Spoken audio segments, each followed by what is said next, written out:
9월 20일 하나님의 말씀 제목은요, 위기를 만난 초대교회입니다.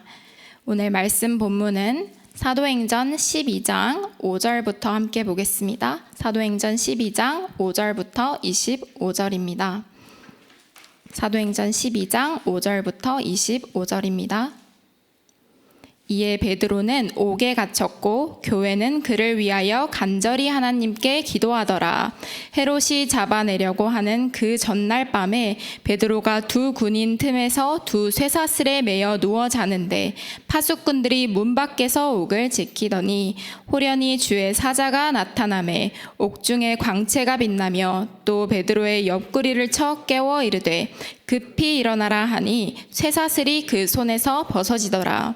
천사가 이르되 띠를 띠고 신을 신으라 하거늘 베드로가 그대로 하니 천사가 또 이르되 겉옷을 입고 따라오라 하는데 베드로가 나와서 따라갈새 천사가 하는 것이 생시인 줄 알지 못하고 환상을 보는가 하니라. 이에 첫째와 둘째 파수를 지나 시내로 통한 쇠문에 이르니 문이 저절로 열리는지라. 나와서 한 거리를 지나매 천사가 곧 떠나더라. 이에 베드로가 정신이 들어 이르되 내가 이제야 참으로 주께서 그의 천사를 보내어 나를 헤롯의 손과 유대 백성의 모든 기대에서 벗어나게 하신 줄 알겠노라 하여 깨닫고 마가라 하는 요한의 어머니 마리아의 집에 가니 여러 사람이 거기에 모여 기도하고 있더라. 베드로가 대문을 두드린데 로데라 하는 여자아이가 영접하러 나왔다가 베드로의 음성인 줄 알고 기뻐하여 문을 미처 열지 못하고 달려들어가 말하되 베드로가 대문 밖에 섰더라 하니 그들이 말하되 내가 미쳤다 하나 여자아이는 힘써 말하되 참말이라 하니 그들이 말하되 그러면 그의 천사라 하더라. 베드로가 문 두드리기를 그치지 아니하니 그들이 문을 열어 베드로를 보고 놀라는지라.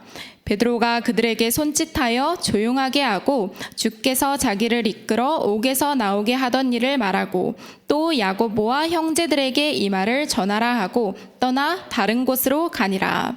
날이 새매 군인들은 베드로가 어떻게 되었는지 알지 못하여 적지 않게 소동하니 헤롯이 그를 찾아도 보지 못하매 파수꾼들을 신문하고 죽이라 명하니라.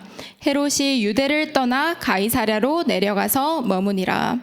헤롯이 두로와 시돈 사람들을 대단히 노여워하니 그들의 지방이 왕국에서 나는 양식을 먹는 까닭에 한 마음으로 그에게 나와 왕의 침소 맡은 신하 블라스도를 설득하여 화목하기를 청한지라. 헤롯이 나를 택하여 왕복을 입고 단상에 앉아 백성에게 연설하니 백성들이 크게 부르되 이것은 신의 소리요 사람의 소리가 아니라 하거늘 헤롯이 영광이 하나님께로 돌리지 아니하므로 주의 사자가 곧 친히 벌레에게 먹혀 죽으니라. 하나님의 말씀은 흥왕하여 더하더라. 바나바와 사울이 부조하는 일을 마치고 마가라 하는 요한을 데리고 예루살렘에서 돌아오니라. 아멘. 오늘 이 본문은 스데반이 죽고 교인들이 흩어지고 베드로는 옥에 갇힌 이유입니다. 오늘 예배를 참여하신 분 가운데 질병을 앓고 계신 분도 있을 수 있고요. 영육간에 연약한 분들도 계십니다. 하지만 지금 이 시간에 하나님 자녀의 신분과 권세를 회복하면 모든 것이 해결됩니다. 내가 나의 신분과 권세만 있지 않으면 과거의 것에 묶이지 않고 하나님의 것을 볼 수 있습니다. 내가 염려하는 것, 걱정되는 것, 모든 것은 다 과거의 것입니다. 그리스도께서는 모든 것을 십자가에서 다 이루셨다고 말씀하셨습니다. 그래서 오늘 하루 동안 그 어떤 것도 과거로만 돌아가지 않고 하나님의 것을 바라볼 수 있으면 오늘 하루는 하나님의 나라가 임할 것입니다.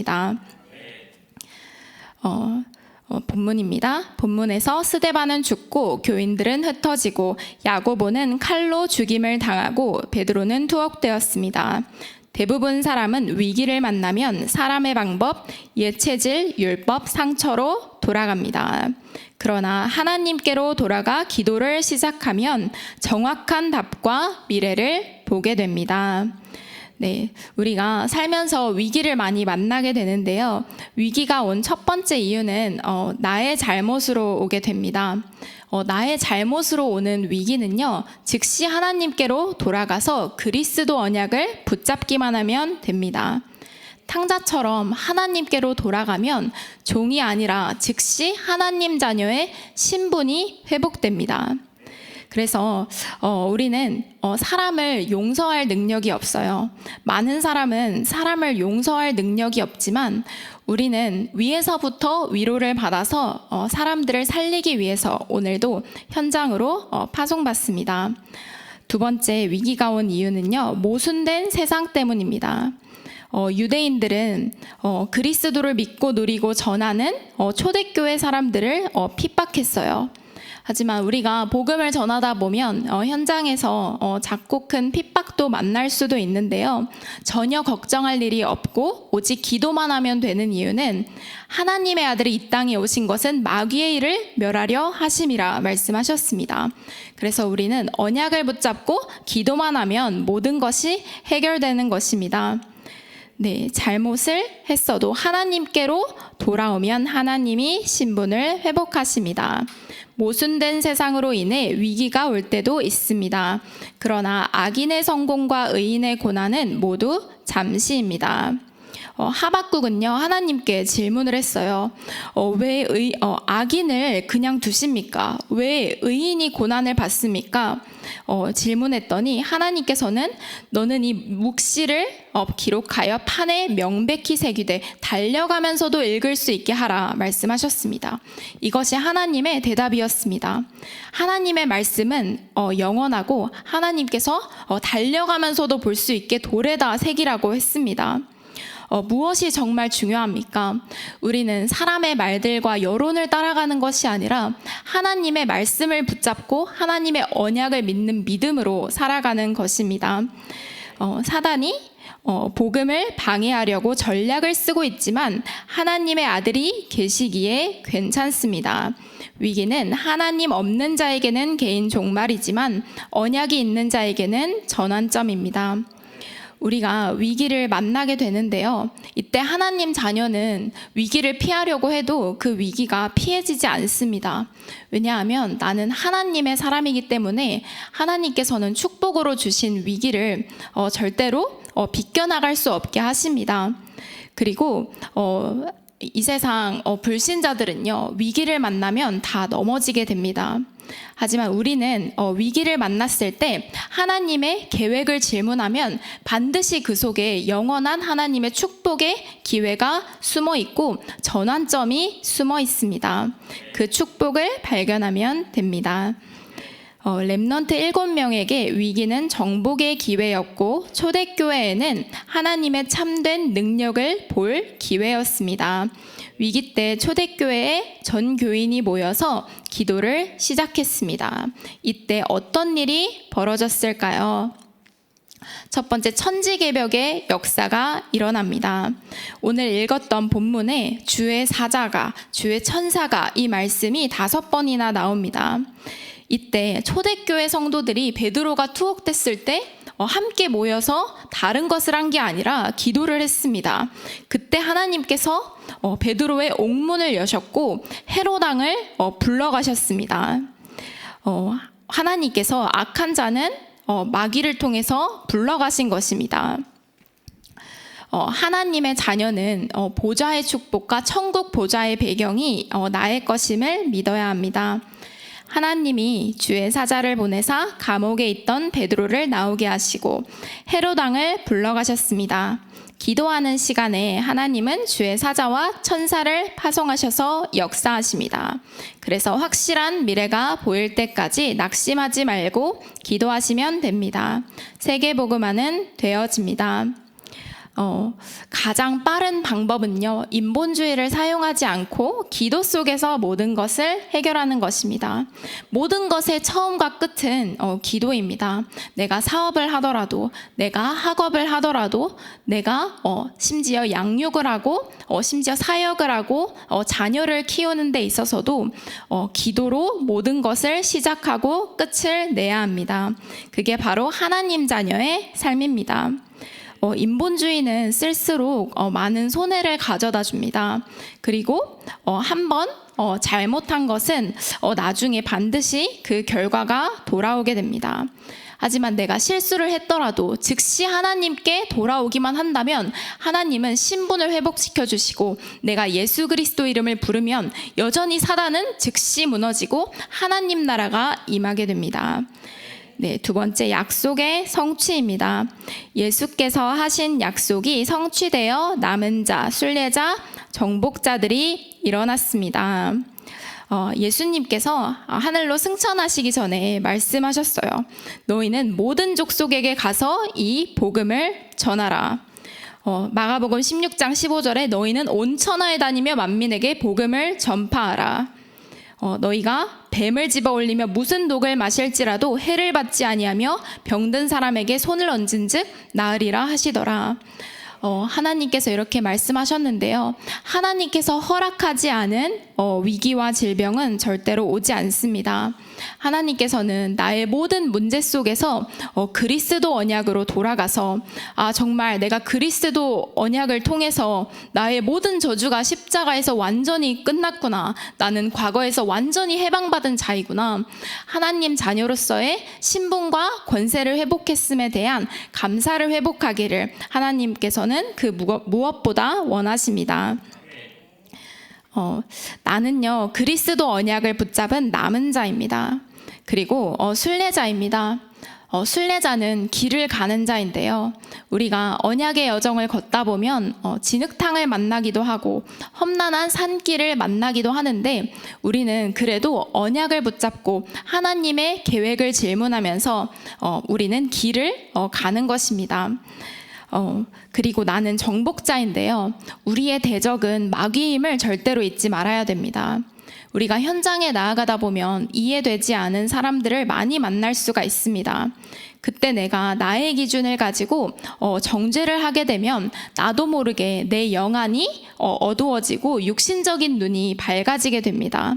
이때 내가 속지 않고 영적인 것을 먼저 보고 그 사람을 정죄하고 판단하는 것이 아니라 그 사람에게 하나님 나라가 임하도록 기도해 줄 수 있고, 그 사람이 아직 하나님을 모르는 불신자라면 그 영혼을 정말 애통히 바라보고 그 영혼을 이해하고 품고 우리는 기도할 수 있는 신분을 가지고 있습니다.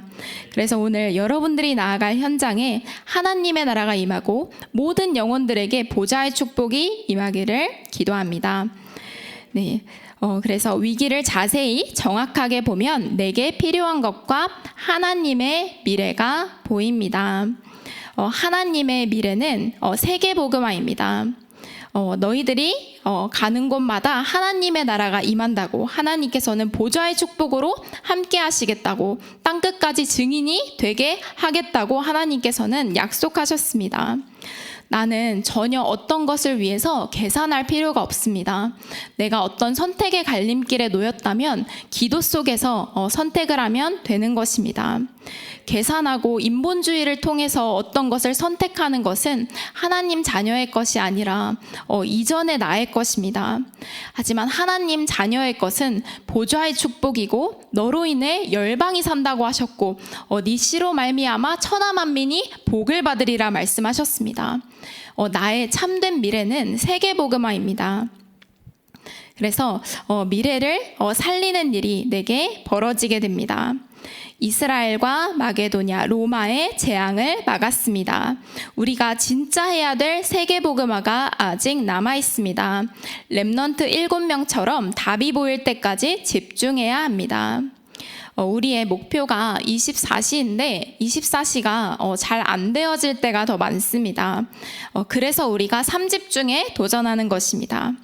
아침에 기도로 보좌의 축복으로 하루를 시작하고, 또 점심에도 하나님께 정시로 집중하고, 또 자기 전에도 답을 찾는 자는 반드시 하나님의 음성을 듣고 현장에 하나님의 계획에 귀 기울일 수 있습니다. 우리가 기도를 하면요, 즉시 오는 응답이 있어요. 즉시 오는 응답은 내가 예수 그리스도 이름을 불렀을 때 즉시 흑암의 권세가 떠나가고 하나님의 나라가 임하게 됩니다. 나의 배경은 천국 보좌의 배경이기 때문입니다. 내가 어떤 일을 위해서 기도할 때 무엇이 가장 좋은 기도일까요? 하나님, 그 기도에 성령이 역사하게 해주세요. 하나님, 그 기도에 이 일에 하나님의 나라가 임하게 하여 주시고 흑암이 떠나가게 해주시고 오직 성령께서 역사하여 주시옵소서. 하나님의 계획을 이루어 주시옵소서. 이 기도 속에서 우리가 오늘 하루를 나아간다면 하나님의 계획을 볼 수 있습니다. 사단의 전략은요, 나한테 불신앙을 심어서 영적인 것을 보지 못하게 하고, 나의 일도 안 되게 하고, 가정도 안 되게 하고, 자녀도 안 되게 하고, 교회도 안 되게 하는 것이 바로 사단의 전략입니다. 오늘 이 사단의 전략에 속지 않고 예수 그리스도의 이름으로 승리하는 하루 되시기를 예수 그리스도의 이름으로 축복합니다. 네, 금요일에는 본격적인 치유를 위해서 예수 그리스도 이름으로 기도하며 영적인 힘을 얻기 바랍니다. 우리의 우선순위는 금요일뿐만 아니라 나의 우선순위는 영적인 것입니다. 하나님께서 요한 3서 1장 2절에 사랑하는 자여 내 영혼이 잘됨 같이 내가 범사에 잘되고 강건하기를 내가 간구하노라 말씀하셨습니다. 영적인 것을 먼저 취했을 때 모든 것에 가장 빠르고 좋은 하나님의 나라가 임하게 됩니다. 이때 모든 세포와 영적 세계가 변합니다. 깊은 호흡 기도와 음식, 운동에 집중하면 됩니다. 내가 나의 문제가 있다면 그 문제가 지금 즉시는 치유되지 않는 것 같아도 내가 나의 1년 전, 2년 전을 돌아보면 그때보다 내가 많이 치유되었구나 볼 수 있습니다. 그래서 내가 언약 붙잡고 예배와 기도 속에만 있다면 그 문제도 어느 순간 사라질 것입니다. 우리 주일 말씀에 사단이 내 속에 집을 짓고 있다고 했는데요. 이 집을 어떻게 하면 박살낼 수 있을까요? 사실 박살이 잘 안 될 것입니다. 하지만 내가 정말 하나님의 것에 집중할 때 이 사단의 집이 없어져 버립니다. 그만큼 하나님께 집중하고 하나님의 것을 바라보면 됩니다. 토요일에는 핵심 모임에, 주일에는 모든 것을 마무리하고 시작하는 예배에 집중하는 것입니다. 우리가 우리 교회를 통해서 그리고 내 개인을 통해서 응답받을 3가지 기도 제목이 있습니다. 바로 묵상운동의 주역이 되어서 3단체를 초월하는 것뿐만 아니라 3단체를 살리는 것입니다. 두 번째는 금토일 시대를 위해서 기도하는 것이고요. 세 번째는 3가지 뜰을 위해서 기도하는 것입니다. 이것을 위해서 헌신하고 기도로 동참하는 자는 나에게 브리스가 부부와 가이오와 스데반처럼 영원한 축복이 내게 임하게 됩니다.